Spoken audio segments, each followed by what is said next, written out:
আমি যদি এই মুহূর্তে আমার মাকে যদি জিজ্ঞেস করতে পারতাম, মা, গত 17 বছর আপনার উপরে যে মানসিক এবং শারীরিক নির্যাতন হয়েছে, আপনি কি চান আমি তার প্রতিশোধ নেই? কারণ সেই এক মিনিট আগে, এখন আমাকে কথা বলতে দিতে হবে। 1 মিনিট আমার কথা শুনতে হবে, আপনাদের কথা আমি শুনেছি।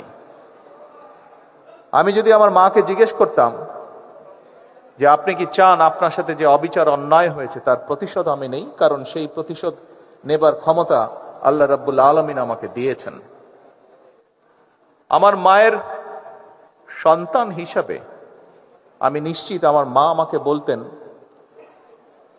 তোমার দায়িত্ব দেশের সকলকে ঐক্যবদ্ধ করে সামনে এগিয়ে যাওয়া, দেশকে সামনে নিয়ে যাওয়া।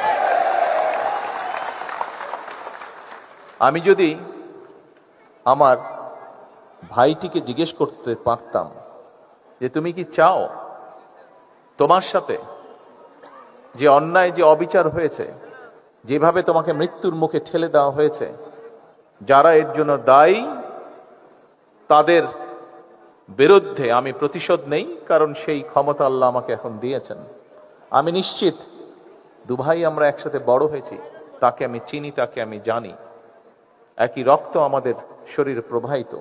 আমার ভাইটিও সেই একই উত্তর দিত, যে উত্তরটি আমার মা আমাকে দিতেন। প্রিয় ভাই বোনেরা, আমি 17 বছর আগে যখন এই দেশ ছেড়ে চলে যেতে বাধ্য হয়েছিলাম, আমি কি অবস্থায় গেছিলাম সেই বিবরণে আমি যেতে চাই না। তবে যখন আমি চলে যাই তখন আমার বহু সহকর্মীকে আমি দেখে গিয়েছিলাম।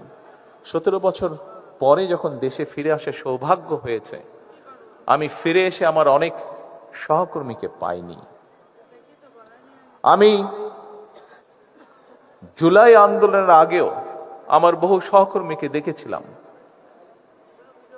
ছাত্রদল সহ, আমার বিএনপি সহ আমার দলের বহু নেতাকর্মী, বহু সহকর্মীকে দেখেছিলাম, যাদেরকে 5ই আগস্টের পরে আমি আর পাইনি, কারণ তারা পৃথিবীতে নেই, পৃথিবী চলে গিয়েছেন। আমি 17 বছর আগে যখন এই দেশ ছেড়ে চলে গিয়েছিলাম বাধ্য হয়ে, তখন আমার বহু সহকর্মীকে দেখে গিয়েছিলাম, সুস্থ সবল এক তরুণ যুবক। 17 বছর পরে যখন ফিরে এসেছি, তাকে আমি দেখেছি তার কোনো অঙ্গহানি হয়েছে, শারীরিকভাবে ক্ষতিগ্রস্ত হয়েছে। একই ঘটনা ঘটেছে 5ই আগস্টের আগে এবং পরে। প্রিয়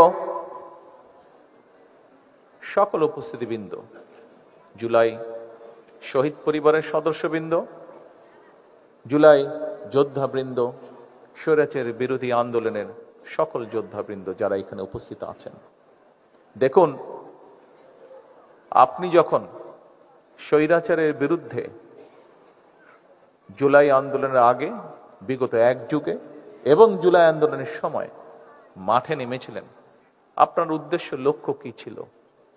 আপনার উদ্দেশ্য ছিল এই দেশ, এই দেশের জনগণ, এই দেশের মাটি, এই দেশকে এমন একটি দেশে রূপান্তর করা যেখানে মানুষ তার অধিকার, তার যোগ্যতা সবকিছু নিয়ে সম্মানের সঙ্গে বেঁচে থাকবে।